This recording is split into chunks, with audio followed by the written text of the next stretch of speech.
kuća vina, hoću priče da se setim, baš na ovom divnom mestu. Ja sam Aleksandar Samardžija, dok sam živio u Splitu zvali su me Saša, a kad sam otišao na studije postao sam Splića. I od tad me više ljudi zna kao Splića nego kao Saša. Salaš je u stvari farma ili ranč. Ovaj sklop ove 3 kuće je u stvari salaš. U mađarskom jeziku označava prenoćište, ali je činjenica da su ovdje familije živjele.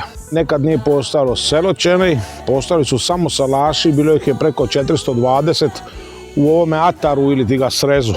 Ovdje gdje smo sad na salašu 137, bilo je najveće salašarsko naselje u Vojvodini, ni u Mađarskoj nema veće salašarsko naselje.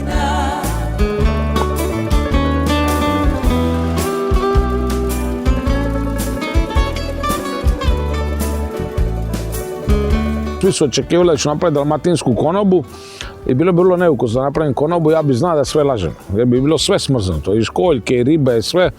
I sada im pričam priču, ovo sam ja donio iz Dalmacije ili iz Mediterana, bilo bi u krajnjoj liniji vrlo neukusno. Kako je Salaš ipak autohtono mjesto, onda je bila ideja da kuvamo hranu koja se, uslovno rečeno, jede ovdje. Rastavit nas niko neće. Kad smo počeli 96. imali smo 4 stola, 16 stolica, 1 konobara i 1 kuvara. Iza toga polako smo rasli da bi narasli na ovo što sad vidite. To je pesma moja i pesma moje drage. Jedan veliki pir, jedna svadba gdje su bile od tih Julia Roberts i Demi Moore, spavale su ovdje, bile su 2 dana ovdje i sve, jer se udavala jedna dama koja je Victorin Angel, Monika Jagacijak.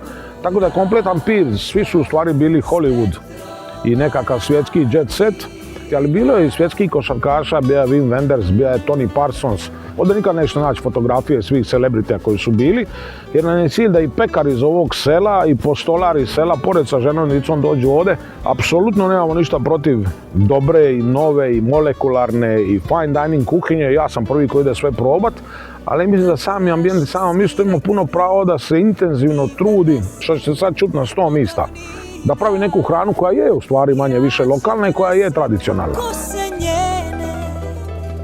Kod mladih kuvara često dođe do jednog zasićenja, jer ako treba praviti čorba s pasulj i sarmu, tu se u ovoj kuhinji ne dodaje kora od ananasa, niti čija sjemenke. Ali spremamo sataraše, spremamo tijesto na suho, recimo, to je po svjetskoj gastronomiji Grenadin marš, to je jelo koje je stiglo Napoleonom, to je dosta bilo zahvalno za nahrani vojsku, ništa, čisto tijesto, pasta ili manistra, kao god hoćete, udinstana kapula ili luk, i to se zajedno izmišlja sa gnječenim skuvanim krumpirom. U bogatijim kućama ide panceta ili slanina, ali u originalu to je jelo koje je pritom vegetarijansko, gdje je u stvari samo kapula, manistra, gnječeni krumpir i aleva paprika. Šta mi je najdraže pojist? Pa jako volim pojist blitvu sa tvrdo kuvanim jajima i dobrim maslinovim uljem. Okay.